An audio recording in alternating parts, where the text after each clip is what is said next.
first we want to talk to Karen Mullendore. And Karen and I met for the first time putting this show together, and it's been a real pleasure working with Karen. Karen, come on up. Thank you. Thank you. It's a real pleasure to do something that I don't feel inclined to do very often, which is sort of think about explaining why I do what I do. Part of it is from being raised here in St. Pete and feeling like my job was to somehow manage to get through Lakewood Elementary School, which was sort of traumatic to me. And part of that was that from the very beginning, drawing and making art and making things was the thing I was really good at. And the thing I was really not good at was spelling and math. And so that can hold a child back. And luckily, I was around my mother, who was a painter and artist. She did fashion illustration for the St. Pete Times. And so sometimes she would bring home a dress and would try and put it on herself and see how all of it looked and how the fabric would hang and so forth, and then try and remember that and draw it. So she did artwork and was sketching all the time. My dad, who was in real estate and insurance and ended up in politics in Pinellas County as clerk of the circuit court, but he, I think, would have been a much happier, calmer fellow if he'd done what he really liked, which was carpentry and building things. And so his dad was a carpenter. So these two people, one from Tennessee and the other one from Ohio, met at Spa Beach about 2 years before I was born, and fell in love and did a lot of dancing. I remember my mother telling me that the really important thing was to meet a guy that could dance.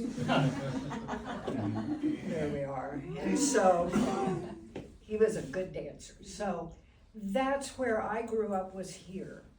I think because of seeing Mom work as an artist, the idea of doing art was definitely, a possibility. And I wanted to be in the garage working with my dad, making things and holding the other end of the wood and so forth.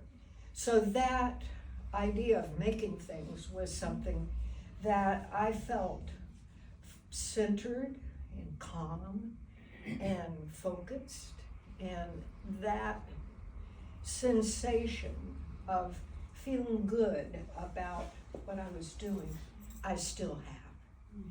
And so after going to Florida State, I majored in constructive design, and then went into interior design. And so for years, I have been doing interior design work. And so I ended up, my biggest employment was about 20 years with Arthur Ruttenberg Homes, doing model homes throughout the state, which was really exciting. The reason why I bring that up is that because of that, going to the wonderful big trade shows in High Point, typically, and Atlanta, and out west some, we would do that twice a year. That's a lot of indoctrination in terms of what's popular, what's stylish, the new finishes, the new look. What should we be showing in the model homes? The model homes were not to sell items, but it was to sell the idea of smart, good-looking residential construction and design. So after doing that for years and years, I worked for myself, did that for about 10 years, and then I quit. And the thing that drew me back was that ancient feeling of working in the garage and making stuff myself. And so the idea of making something to sell after all of those years of marketing was really not what I wanted to do. I felt like I'd done plenty of that. So I have been so fortunate to get to work at the Mourning Center for Clay, and I took classes my whole life from the Art Center, is what it was called before. Luckily, when Beth Moran bestowed so much money and interest and guidance to our organization that it now bears her name.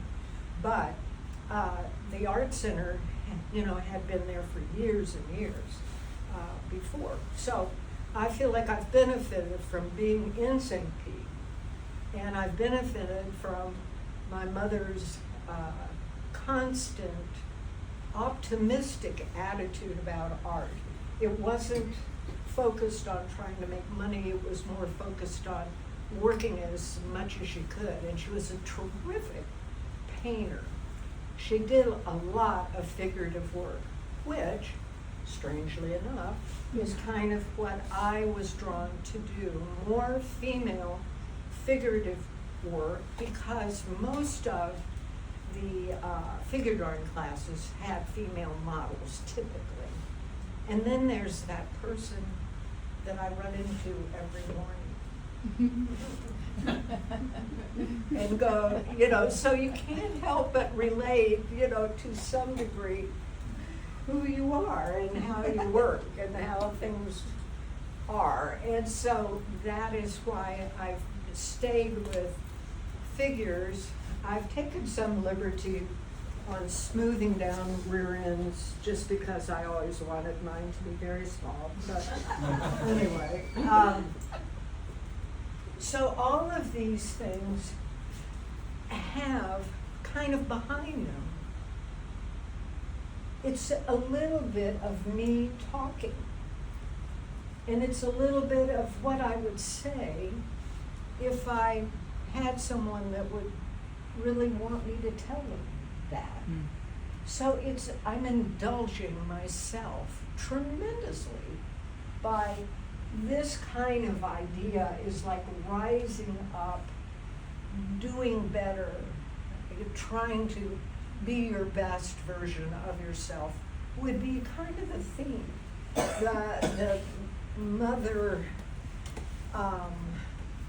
nature theme is not so much the point as feeling one with nature. And a lot of that was my luck to have grown up where we would do camping trips and boating trips with my parents being from Tennessee and Ohio. They could not believe the water around St. Petersburg and Tampa Bay and all of that.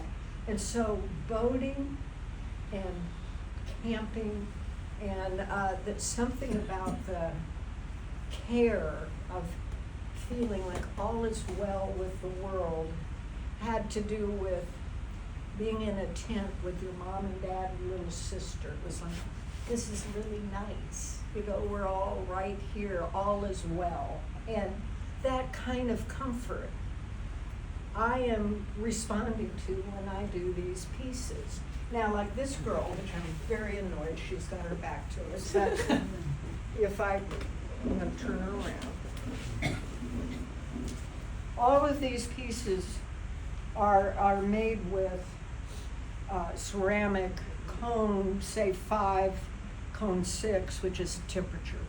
So you can see that this is made in a way where I am putting it together by rolling out a slab and making parts of it. Now I'm going to pick her up and show you. Wow. You see how it's hollow? Mm-hmm. So this, so it's not nearly as confusing as, don't take my picture. Now you can touch the art. it's not nearly as confusing as, say, having a big block of something and trying to, hello, are you in there? You know, that kind of thing. I'm adding on, and if it doesn't look right, like if her elbow was too long, it would go, zoop, I cut that off, trim that, and put that back on. Now, I have to do that in a very particular way, at a particular time, and Clay can be very bossy about, you let me dry out too much, and I'm not gonna cooperate, and so you have to pay attention. But the idea of this is simply that we can bind ourselves without even knowing it and not allow ourselves to be who we are. So that's the significance. It's not some big weighty trip, but it is kind of part of a philosophical point of view that I'm working on. So all of these pieces sort of have a story. And I've probably talked too long. Have I? That's all right. We're having a good time. So that's kind of the point. Now, there is a thing that is, for somebody my age, the idea of glaze, which is like, ooh. Not being a cook, glazing is even harder because it's mix up this and that and then for a certain temperature and all the rest of it is scary. And that is why I'm inclined to do something called a cold finish. Now, a cold finish is not a glaze, and a glaze has to come to a temperature to melt. And that's why we have cups that are, you know, perfectly impervious to whatever you pour into them. None of these pieces are intended to be out on a, yard, particularly. But I want to feel like I know what's going on with something that I've spent that much time making in terms of glazing. And I feel like I would need another 40 years of work to get that glazing down, and I'm not gonna do it. So these that we are talking about, the cold finish. Other people that do ceramics are so expert at knowing what's gonna happen, and if you don't know how tricky that really is, you're underestimating the real thought and craftsmanship that goes into glazing things and having them turn out the way you want them. It's really tricky. Does anybody know what I'm talking about with this? Mm-hmm. Okay, well, that's good. So the point of all of this is that it gives me a sense of calmness and pleasure. Also the kinship of anybody that's doing similar work is so rewarding. People from all different places, all different backgrounds, makes it just a constantly growing enjoyment for me. So thank you very much for your attention.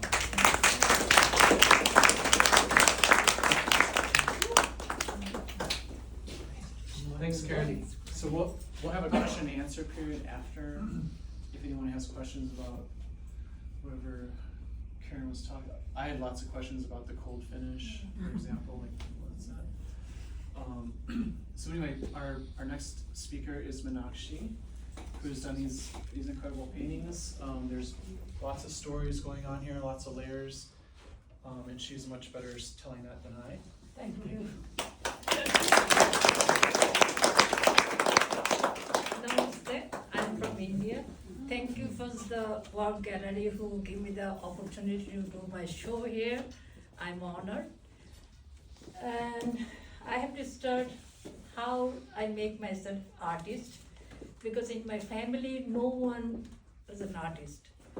So I feel like, because I'm in India, our culture a lot of different from here. So in my house, every year they do a lot of spiritual things. They make the deity for worship. So artisans come from the different villages and make the idol and at house. That time I was like 8 or 9 years old. I'm very passionately watching them how to make the idol, how they put the color and everything. Minutely I was watching. I think I get the interest from there, the color mixing, how to make the deity. And later on, when I finished my schooling, I got admission in the University for Fine Arts for 5 years course for MFA. Then that time my father was not agree I go for the fine art because fine art there is a lot of problem for their whole life. So later on when my teachers were very happy with my work and everything, then my father was happy. So, and later on I did lot of series like migration, because migration is big impact in our family. My family was from undivided India. So it was Pakistan, Bangladesh, India is a whole country before. So 1947 when they got the independence, so India divided in two parts. So Hindu should be in India, Muslim should be in Pakistan. So where our house was located, it was become a Pakistan. So we should live. Wow. So it was within a 1 day politician decision make us a refugee. So my grandfather was a landlord. He was not decided to leave the country. He was very upset. So, and he has 8 children. He divided his own family into 2 parts. Wow. So he says, 4 children with me and 4 children, I'm sending them India with his brother. So my father was a doctor. So my grandfather kept him with him because of the old days, maybe my father take care of him. So we are in Pakistan. So, and gradually Pakistan, which part was the Pakistan? It was 1971, it was a Bangladesh. Again, they got the independence. So, but Hindu always suffer from the different country, Pakistan or Bangladesh. Hindu are always minority. They are different way they are attacked from Muslim people. So later on, my family decided to leave the country and settle in India. So this kind of migration shook me inside. Why? Why is happening with me? Why I am suffering in this trauma. And after that, again migration happened. After my marriage, my husband take me in USA. This is 2 type of migration happening in my life. So that's why my first series was migration.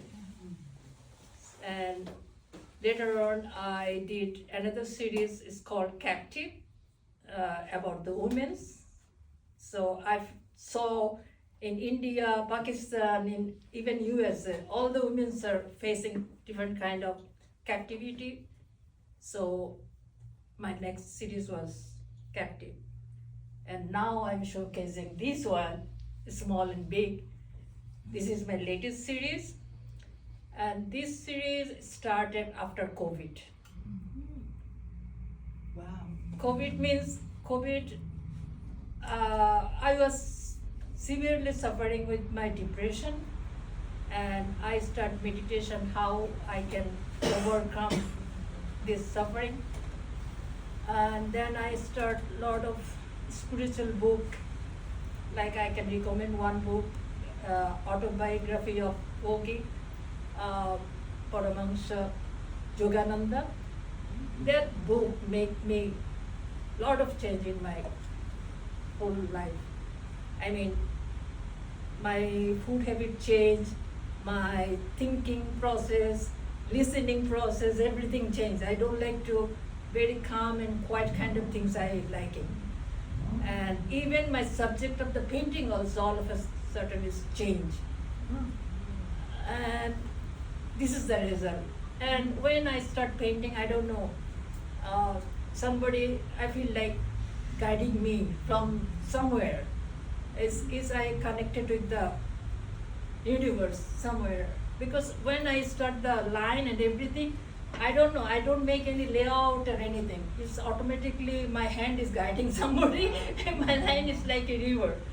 So this feelings is totally spiritual thing. I can't explain. It is happened.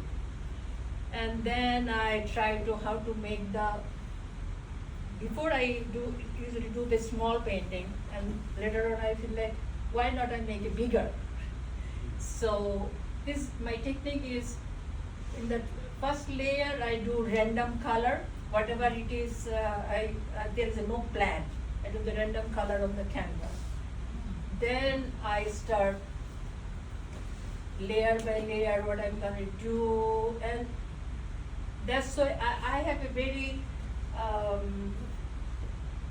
this is a kind of Van Gogh type, the color they call leaking, where you put the color underneath, you have to show on the top. You can see the color from the top, because there is a 4 or 5 layers, but you can still see the bottom color. This is the artist called color leaking. I mean, so otherwise if you put the layer, if you can't see what is the bottom, there is no meaning.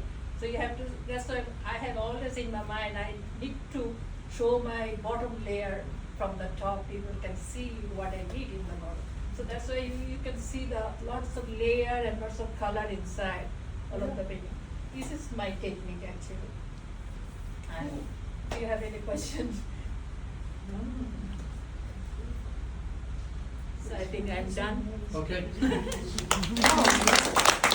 Thank you so much.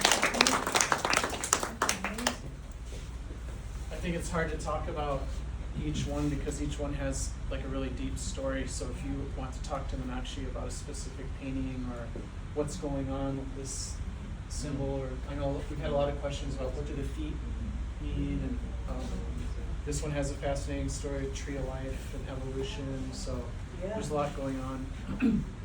And speaking of tying things together, if we look at this painting back here, I personally was drawn to these large discs of color in an otherwise extremely complicated surface. And I, by happenstance, drove by Glass of Life stained glass studio one morning with our 2-year-old, and I dropped in just to say hi because I'd never seen it. So what's going on in here? And was lucky enough to meet Veronica and Jodi, and just kind of threw it out there. Hey, I've got an exhibition coming up, and I'm looking for something that would really go well together with this painting. And I think this stained glass with these little critters would be a really interesting combination. And thankfully they had time in their extremely busy schedules to put this together for us. So I'm going to let them say what it's about and how they came about with the idea and everything. I really love what they did. So, Jodi. Thank you so much.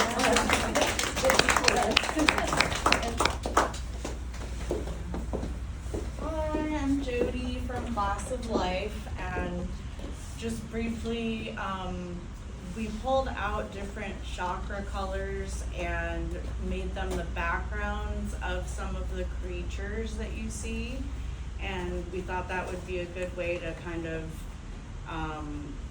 connect the different elements. So, but it's funny because both of you mentioned, like, you started art when you were young, you started art when you were pretty young.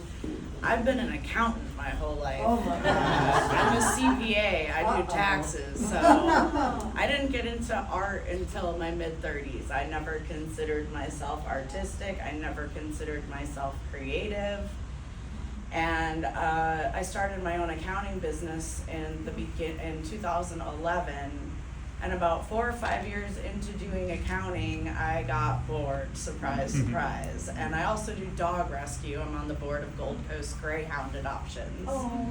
So in about 2015, I took a drawing class up in Dunedin. I took a couple of painting classes, and then a friend of mine asked if I wanted to join her for a stained glass class because she had a Groupon. I don't know if y'all know if that's still a thing, Sure. but so I did a Groupon over at West of the Moon Glass in Tampa and made my first piece, and it stuck. I loved it. I wanted to keep doing it. So I bought all the tools and supplies and some glass and started a home studio. And then about 2016, 2017, I met a few ladies who were starting a nonprofit called the St. Pete Women's Collective. I don't know if any of you remember that. We had a bungalow in historic Kenwood, and we did art shows. There were 6 of us that shared the house. And from when I was younger, I always wanted to have a space that people could go, that they could gather and do something productive or whatever, that it wasn't just going to a bar and drinking, because I wasn't a big drinker until I was in my 30s either. But now, to kind of bring it all together, I had a commercial building, and now I have a space that's more publicly accessible called Glass of Life, and it's right across from Round Lake. And Veronica here is my lead instructor, and she has been just amazing, and she did all of the circles behind the creatures, and I did a few of them, she did a few of them, so we take turns and we collaborate, and it's really fun. We teach stained glass workshops and more series of classes, and we have studio time, so people can come use the space and do glass, or I mean, you could come paint if you want, you know. We also have a selection of wine, because I do drink now, and one of my good friends is a wine person. So instead of paint and sip, we have sip and solder. So we do that every Friday night, and we have classes Tuesday, Wednesday, Thursday, Fridays, and Saturdays. So come see us at Glass of Life. And did you want to say anything? No. This is Veronica. So Nathan did come to the studio, and he explained just this painting alone and said, I want to pull out, like, I'm really inspired by the colors of the chakras and the movement, and then he sent a PDF with the whole collection in it.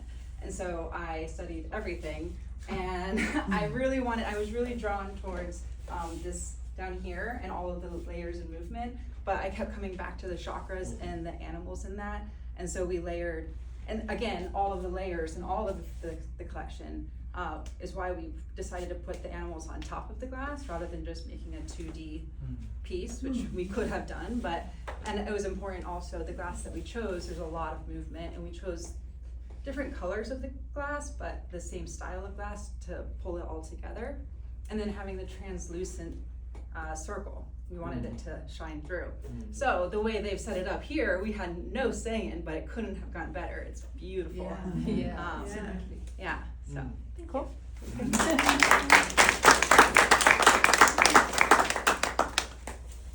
I don't know much about stained glass, but I think I had a kind of a myopic view of it, because I loved the way that you broke the boundary of the circle, how the animals kind of come off and out of that.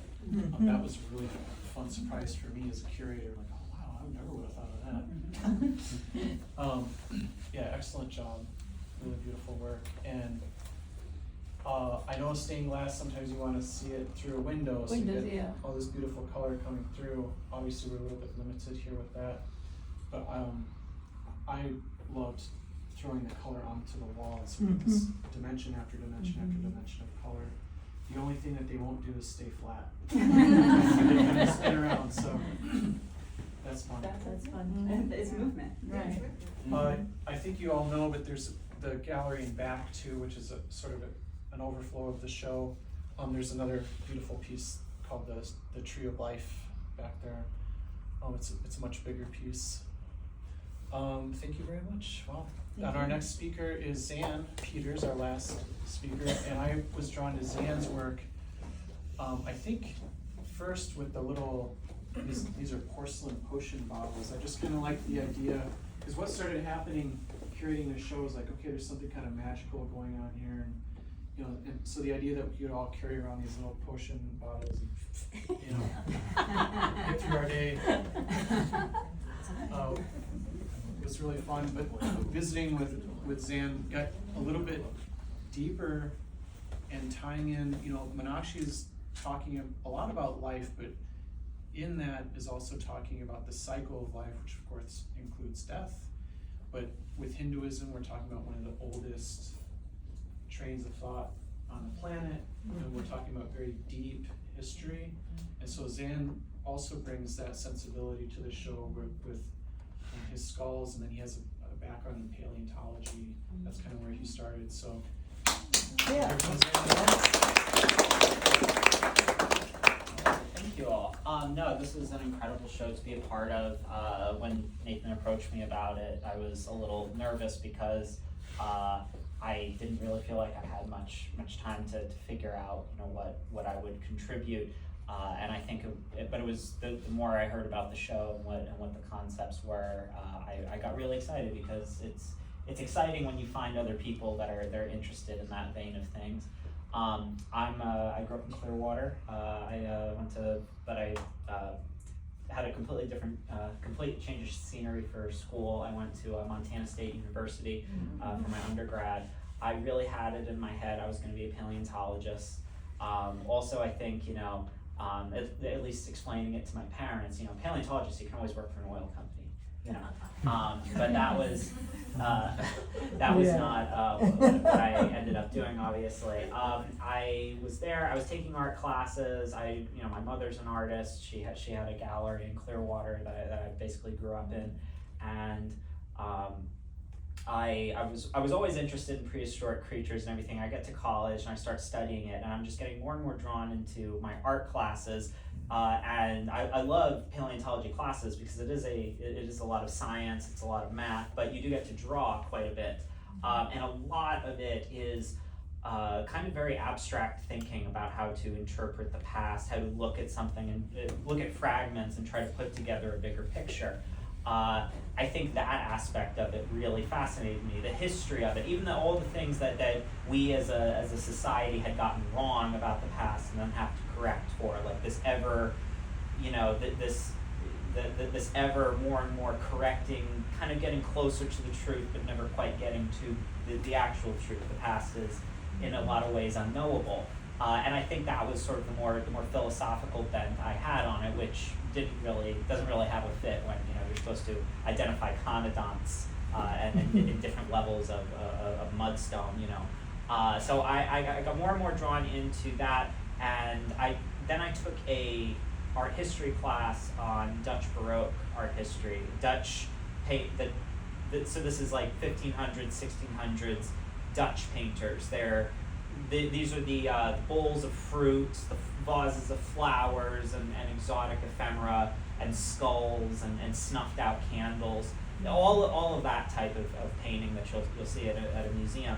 And the thing that really struck me about them, because on one level they're kind of banal compared to what other people in Europe were painting at the time. You know, the Italians and the Spanish and the French, they're painting, you know, God creating the universe, and they're showing the destruction of the Roman Empire and all of these scenes from the Bible and all of this sort of things. And then here are the Dutch with vases and little collections of shells and things.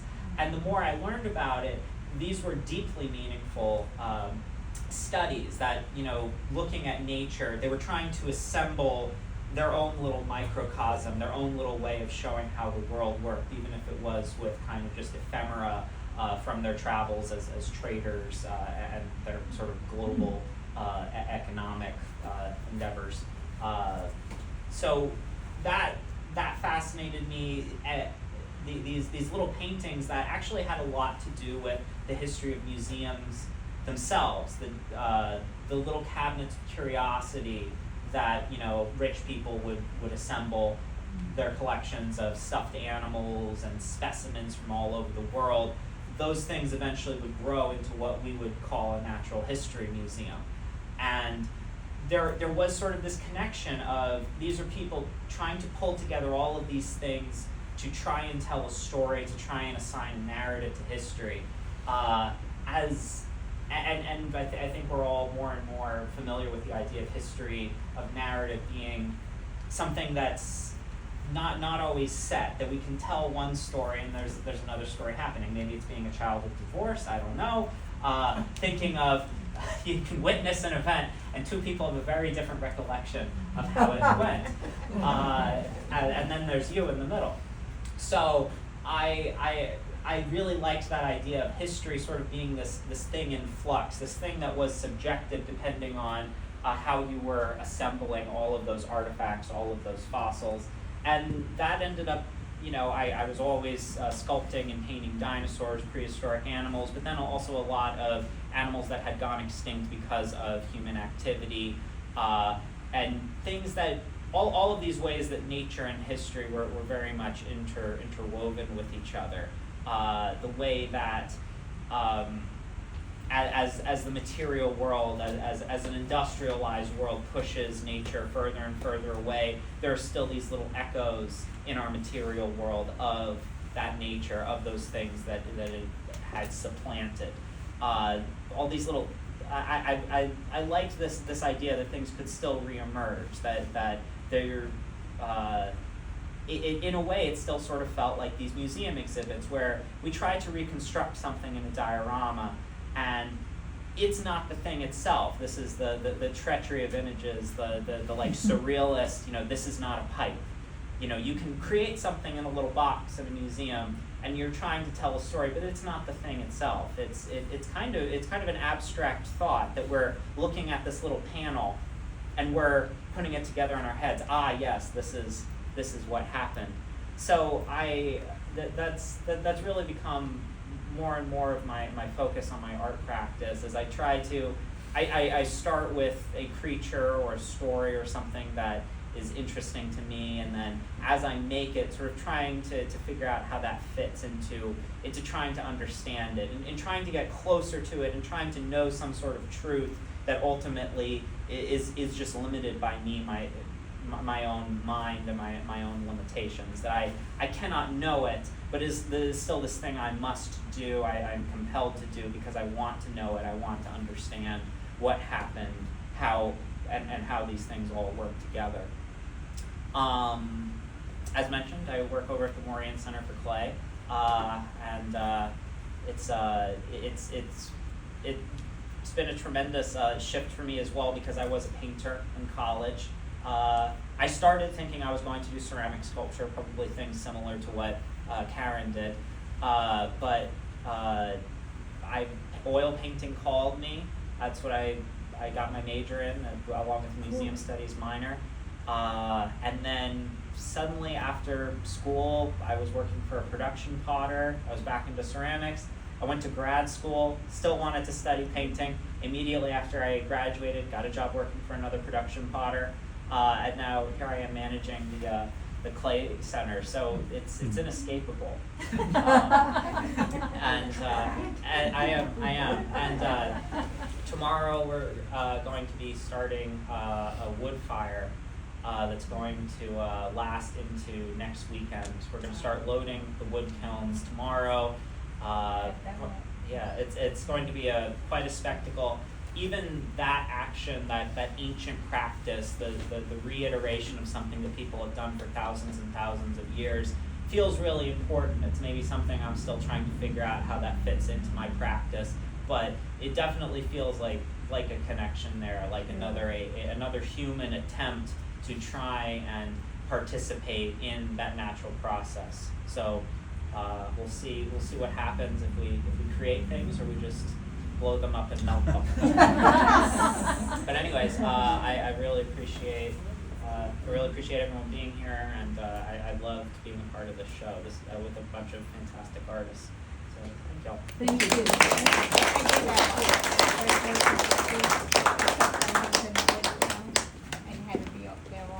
Does anyone have any questions for any of the artists? Anything burning? You two? One burning question in my mind for Minakshi. Hello Minakshi. Hi. I'm Ritu.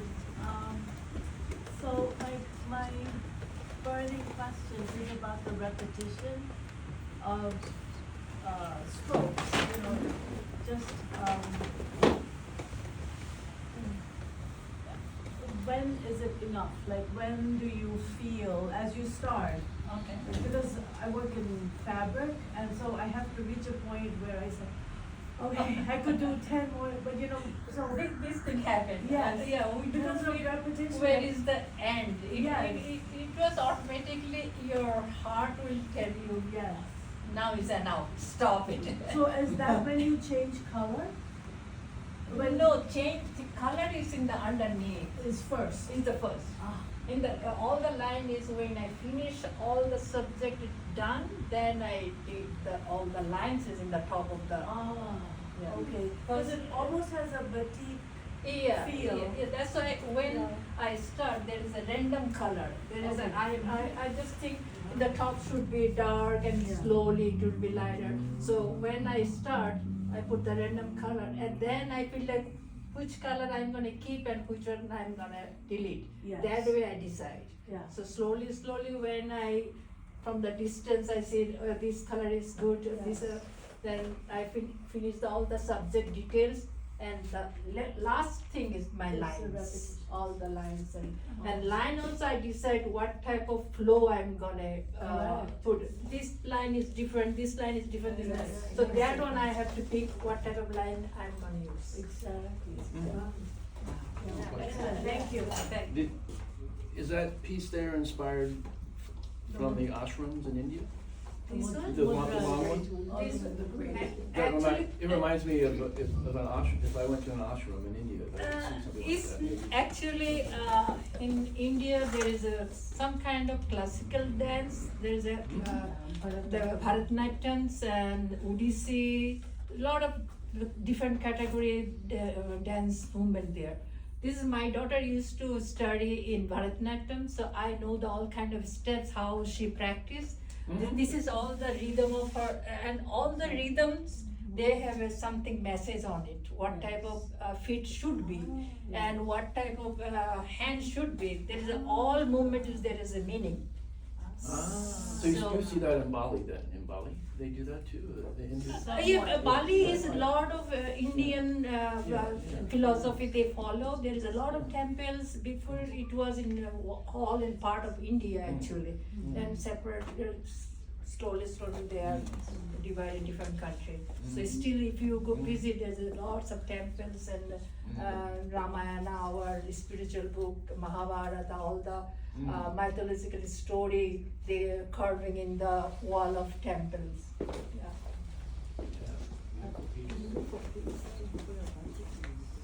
One more question, Minakshi, please. Yes. For Shiva, I'm amazed that you decided just half of it.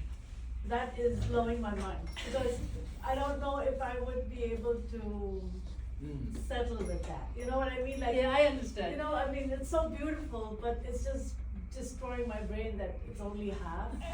So, I mean, in a good way, I'm mind blown. Like, why did I not think about, you know, like. Actually, something, all kind of deity, it is our imagination. Actually, our main thing, Hinduism is main thing is your consciousness. Yes. So consciousness, you make prayer in a different deity you making, but your main focus is consciousness. Yes. What is your, the light. Yeah. That's the. Sometimes you can feel like Om. This is the sign of Om. There is you don't need any deity or anything. Correct. Just only you focus your focus on the number, the name of Om. That's it. This is the consciousness. So this is all Shiva and different kind of deity. This is our imagination. We need something in front of us, then we can focus our idea, So the Shiva is mainly, we think everything coming from from Okay, the wow. universe. Yes. So, which is we don't need to think, it is there. It is there. So you don't need to draw details of the face or everything. It's coming from somewhere. But the energy is flowing Energy is down. flowing. So here is, this is circle is meaning of, there is a two feminism and muscular and Masculine and feminine. feminine. Thank you. So this round is masculine and the triangle is feminine. So this is actually I used to hear a lot of mythological story from my grandma.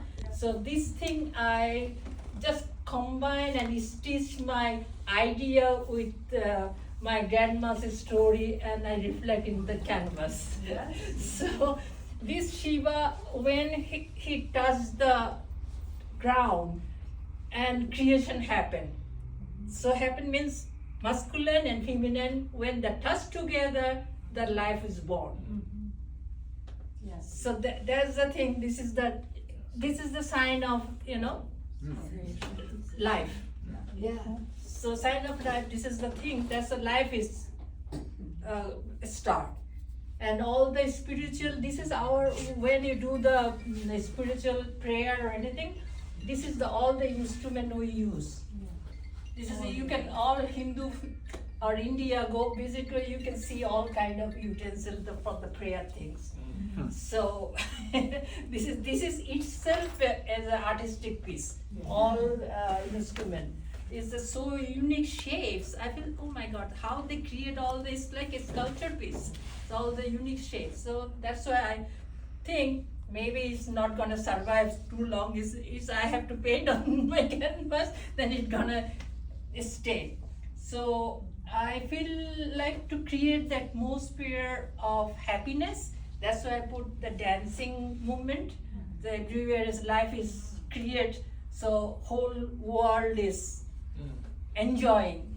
So that's, and I like try to keep the color also very smooth and soothing.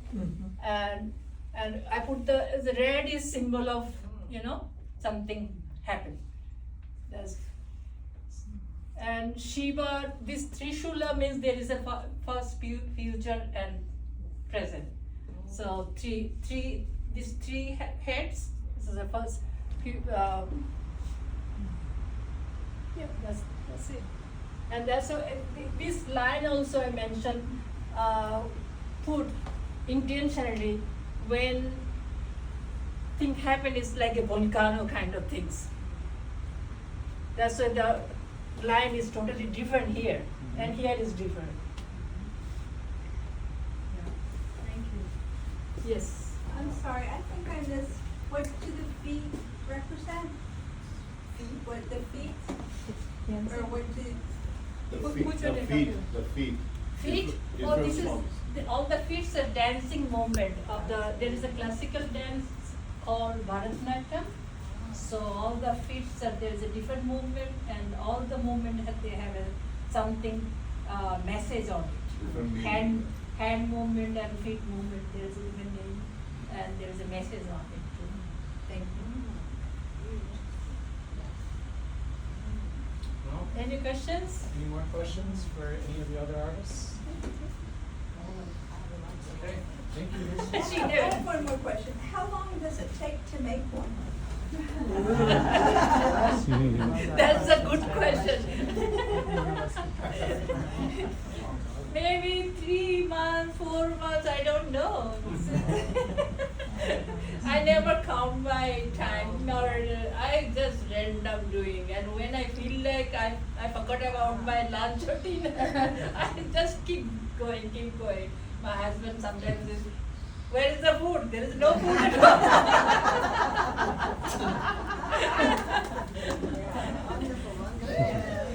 He can help you. Yeah, I really appreciate my husband's help. Without his help, I can't make it that kind of things, But I doing this, actually I'm almost 45 to 50 years I'm doing my paintings here.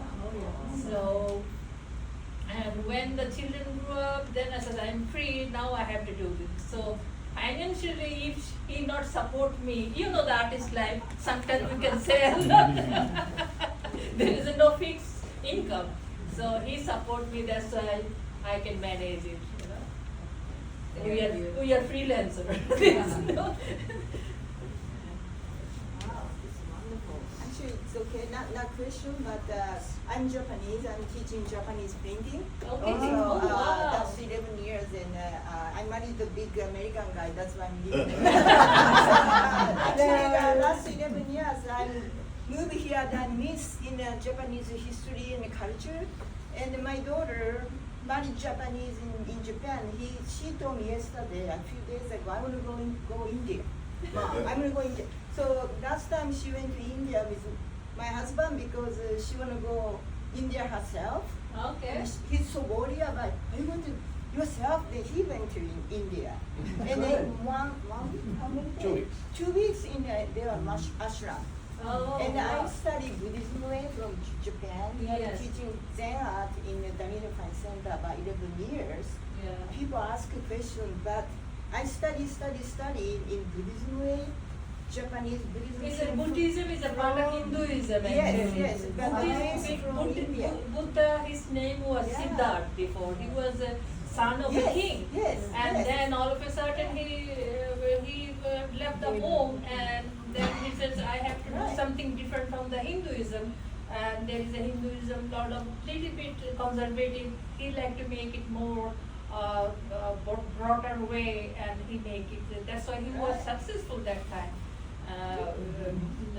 Very mainly he don't like to kill anything, no sacrifice or nothing, no conservative things, and only the focusing for the consciousness. So there is no deity or anything. So he actually part of Hinduism. So that's why we still Bodhu is we believe Vishnu, who Trinity, this means three God create the universe. So Brahma, Vishnu and Shiva. Vishnu create the world, universe. So that's why there is a 10 type of things. We believe from the water life coming. So there is a similar with the Charles Durant things also. So there is a eighth God is a Buddha. Did you see? So still we feel we call avatar. Avatar is the 10 times came to in this world. The 8th time Buddha came after Krishna. After Krishna, Ram, then Krishna, then came Buddha. So now we are waiting for the Kalki. Kalki means who making our universe very, unbalanced. So now we are fighting each other. Everybody there is no respect each other. So many things unbalanced. So this is called Kalki. This time is now going on. Thank you so much. I will study more.